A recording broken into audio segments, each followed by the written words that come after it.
Hello Vivan, ತುಂಬ ದಿನ ಆದಮೇಲೆ ಮಿನಿ ಬ್ಲಾಗ್ ಮಾಡೋಣ ಅಂದ್ಕೊಂಡ. ಮಿನಿ ಬ್ಲಾಗ್ ಆಗಲ್ಲ, ಇದು ಲಾಂಗ್ ವೀಡಿಯೋನೇ ಮಾಡಬೇಕು ಅಂತ ಫೈನಲಿ ಲಾಂಗ್ ವೀಡಿಯೋ ಮಾಡ್ತಾಯಿದ್ದೀನಿ. ಇದು ನಾವು ಆ ಜಾತ್ರೆಗೆ ಆರತಿ ಎಲ್ಲ ಮಾಡ್ತಿರಲ್ವ, ಅದೇ ಥರ ಕಾನ್ಸೆಪ್ಟ್ ಇದು. ಸೊ ಏನಂತಂದರೆ ನಾನು ಇದರಲ್ಲಿ ಏನು ಸ್ಟ್ರಗಲ್ ಬಿದ್ದೆ ಅಂದರೆ, ನಮ್ಗೆ ಯೂಟ್ಯೂಬಲ್ಲಿ ಯಾವುದೇ ಥರ ರೆಫರೆನ್ಸ್ ಇಲ್ಲ. ಜಸ್ಟ್ ಅವರು ಇನ್ಸ್ಟಾಗ್ರಾಮಲ್ಲಿ ಇಲ್ಲ ಯಾವುದೋ ಒಂದು ಪೋಸ್ಟ್ ಇಲ್ಲ ಹಾಕಿದರೆ ಹೊರತು ನಮ್ಗೆ ಯಾವುದೇ ಥರ ಯೂಟ್ಯೂಬಲ್ಲಿ ಸರ್ಚ್ ಮಾಡೋಕ್ಕೆ ಸಿಕ್ಕಿಲ್ಲ. ಇದು ನಮ್ಮ ಟೋಟಲ್ ಐಡಿಯಾ ಬಂದು ನಮ್ಮ ಅಕ್ಕಂದೇ. ಇದು ಈಗ ಮಾಡಬೇಕು ಅಂತೆಲ್ಲನೂ ಅವ್ರು ಮುಂಚೆನೇ ಡಿಸೈಡ್ ಮಾಡಿ ಮಾಡ್ಕೊಂಡಿದ್ರು. ಮೇಯ್ನ್ ನಮ್ಮ ಹೆಲ್ಪ್ ಅಂತಂದರೆ ನಮ್ಮ ಮಮ್ಮಿ ಅಂತ ಹೇಳ್ಬೋದು. ಕಾನ್ಸೆಪ್ಟ್ ಎಲ್ಲ ನಮ್ಮದೇ ಆಗಿದ್ರು, ತುಂಬ ಹೆಲ್ಪ್ ಮಾಡಿದರು, ಐಡಿಯಾಸ್ ಎಲ್ಲ ಕೊಟ್ಟು ರೆಡಿ ಮಾಡಿದ್ದು. ನಾನು ಜಸ್ಟ್ ಹೆಲ್ಪರಾಗಿ ಹೆಲ್ಪ್ ಮಾಡಿದ್ದೀನಿ ಅಷ್ಟೇ. ಇದರಲ್ಲಿ ಇದಕ್ಕೆ ಒಂದು ಮಾರುತ ಆಗೋಷ್ಟು ವೈಟ್ ಗರಿ ಬೇಕಾಗುತ್ತೆ ನಿಮಗೆ, ಎಳೆ ಗರಿ. ಅದು ನಾವು ಮಲ್ಲೇಶ್ವರಮಲ್ಲಿ ತೊಗೊಂಬಂದಿದ್ದು. ಸೊ ಒಂದು ಫ್ಲವರ್ ಡೆಕೋರೇಷನ್ ಅವರಿಂದ ತೊಗೊಂಡು ಅವ್ರು ಸಜೆಸ್ಟ್ ತೊಗೊಂಡು ಅವ್ರ ಕಡೆಯಿಂದನೇ ತರಿಸ್ಕೊಂಡಿದ್ರು. ಗ್ರೀನ್ ಗರಿ ನಮ್ಮ ಡ್ಯಾಡಿನೇ ತೊಗೊಂಡು ಬಂದಿದ್ರು. ಅದನ್ನೆಲ್ಲ ಪರ್ಕೆ ಕಟ್ಟಿ ತೆಗೆದಾಕಿ ಈ ಥರ ಸ್ಲಿಮ್ಮಾಗಿ ಮಾಡಿಕೊಂಡು ಈ ಥರ ರೆಡಿ ಮಾಡಿಕೊಂಡ್ರಿ. ಚಾಪೆನ ಒಂದಾದ್ಮೇಲೆ ಒಂದು ವೈಟು, ಒಂದು ಗ್ರೀನು, ಒಂದು ವೈಟು, ಒಂದು ಗ್ರೀನ್ ಅಂತ ಈ ಥರ ಮಾಡ್ಕೊಂಡ್ಮೇಲೆ ನಮಗೆ ಫಸ್ಟ್ ಸ್ಟಾಪ್ಲರ್ ಹೊಡೆದ್ಬಿಟ್ರಿ. ಅದು ನಾವು ಮಾಡಿದ ಮಿಸ್ಟೇಕ್ ಅಂತ ಹೇಳ್ಬೋದು. ಸೊ ಸ್ಟಾಪ್ಲರ್ ಹೊಡೆದಿರ ಜಸ್ಟ್ ಹಾಗೆ ಫೋನಲ್ಲಿ ಅಡ್ಜಸ್ಟ್ಮೆಂಟ್ ಮಾಡ್ಕೊಳ್ಬೇಕು. ನಾನು ಸಿಂಪಲ್ ಟ್ರಿಕ್ ಹೇಳ್ಕೊಡ್ತೀನಿ. ಈ ಥರ ವೈಟ್ ಹಾಕುವಾಗ ವೈಟ್ನೆಲ್ಲ ಮೇಲೆ ಎತ್ತಿ ಗರಿನ. ಸೊ ಗ್ರೀನ್ ಹಾಕುವಾಗ ಗ್ರೀನ್ ಮೇಲೆ ಎತ್ಬಿಡಿ. ಆವಾಗ ಈಸಿಯಾಗಿ ಅದ್ರ ಒಳಗಡೆ ಇನ್ನೊಂದು ಲೇಯರ್ ಏನಿದೆ ನಾವು ಈ ಕಡೆಯಿಂದ ತೇರಿಸ್ತೀರಿ ಅಂತ ಹೇಳ್ತೀರಲ್ವ, ಆ ಥರ ಸೇರಿಸ್ಕೊಬೇಕು. ನೀವು ವೀಡಿಯೋದಲ್ಲಿ ತೋರಿಸೋ ಥರನೇ ಹಿಡ್ಕೊಂಡು ಅದನ್ನ ಗರಿನ ಸೇರಿಸಿದ್ರೆ ಈಸಿಯಾಗಿ ನೀವು ಮಾಡ್ಕೊಳ್ಬೋದು. ಯಾವುದೇ ಥರ ಟೆನ್ಷನ್ ಇಲ್ಲ. ಒಂದು ಅಪ್ಪು ಡೌನು ಕೆಳಗಡೆ ಮಾಡ್ತೀನಿ ಅಂತಂದರೆ ತುಂಬ ಕನ್ಫ್ಯೂಷನ್ ಆಗುತ್ತೆ ನಿಮಗೆ, ಅದು ರಾಂಗಾಗಿ ಕೂಡ ಬರುತ್ತೆ.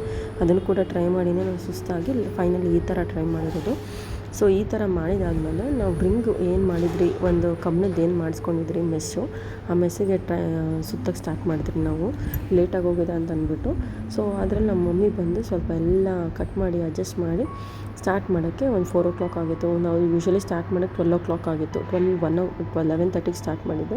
ಸೊ ಒಂದು 3 o'clock ಮುಗಿದು. ಅದು ದಿಂಡು ಸುತ್ತೋದೇ ಸ್ವಲ್ಪ ಕಷ್ಟ. ಈ ಚಾಪೆ ಮಾಡೋದೆಲ್ಲ ಒಂದು ಅರ್ಧ ಗಂಟೆಲಿ ಮುಗ್ದೋಗುತ್ತೆ ನಿಮ್ಗೆ ಈಸಿಯಾಗಿ, ಟೆನ್ಷನ್ನೇ ತೊಗೊಳ್ಳೋಷ್ಟಿಲ್ಲ. ಆಮೇಲೆ ಸ್ಟಾಪ್ಲರ್ ಯೂಸ್ ಮಾಡಿ ಯಾವುದೇ ಕಾರಣಕ್ಕೂ ದಾರ ಸೂಜಿ ಏನು ಯೂಸ್ ಮಾಡಿ, ದಾರ ಸೂಜಿ ಯೂಸ್ ಮಾಡಿದ್ರೆ ಏನಾಗುತ್ತೆ ಅಂತಂದರೆ ಬಿಟ್ಕೊಳ್ಳೋ ಚಾನ್ಸಸ್ ಇರುತ್ತೆ ಅದು. ಸೊ ಅದಕ್ಕೋಸ್ಕರನೇ ದಾರನೇ ಇದು ಸ್ಟಾಪ್ಲರ್ ಯೂಸ್ ಮಾಡಿಕೊಂಡು ಇದು ಮಾಡ್ಕೊಳ್ಳಿ, ಓಕೆನಾ. ಆಮೇಲೆ ನಾವು ಇದೊಂದು ಲೋಟಸ್ ತೊಗೊಂಡು ಬಂದಿದ್ರಿ, ತಾವರೆ ಹೂವು ಅಂತ ಹೇಳ್ತಾರಲ್ವ, ಅದಕ್ಕೆ ದಿಂಡು 4 ಕಡೆ ಸುತ್ತಬೇಕು ಅಂದರೆ ಅಷ್ಟು ಟೈಮ್ ಇಲ್ಲ ಅಂತ ಅಂದ್ಬಿಟ್ಟು 3 ಕಡೆ ಸುತ್ಕೊಂಡ್ರಿ. ಇದಕ್ಕೆ ಕಲ್ಲರು ಇನ್ನು ಬೀಟ್ಸ್ ಎಲ್ಲ ಹಾಕಬೇಕು ಅಂದ್ಕೊಂಡ್ರಿ. ಬೀಟ್ಸ್ ಎಲ್ಲ ಮಿಸ್ ಆಗೋಗಿತ್ತು. ಆಮೇಲೆ ಲಕ್ಷ್ಮೀದು ಕುಣಿಸ್ಬೇಕು ಅಂದ್ಕೊಂಡ್ರಿ. ಅದು ಕೂಡ ನಮ್ಮ ಮನೇಲಿ ಇರಲಿಲ್ಲ, ಎಲ್ಲೋ ಹಾಕ್ಬಿಟ್ಟಿದ್ರು. ಸೊ ನಮ್ಮ ಮನೇಲಿದೆ ಅಂತ ನಮ್ಮ ಮಮ್ಮಿ ಮಾರ್ಕೆಟ್ಗೆ ಹೋದಾಗ ತೊಗೊಂಡು ಬಂದಿರಲಿಲ್ಲ. ಅದು ಕೂಡ ಮಿಸ್ಟೇಕ್ ಆಯ್ತಿಲ್ರಿ. ಇಲ್ಲಾಂದರೆ ಇನ್ನೂ ಬ್ಯೂಟಿಫುಲ್ಲಾಗಿ ಬಂದಿರೋದು ನಮ್ಮದು ಆರತಿ ಅಂತ ಹೇಳ್ಬೋದು. ಸೊ ತುಂಬ ದುಡ್ಡು ಖರ್ಚಾಗಲ್ಲ.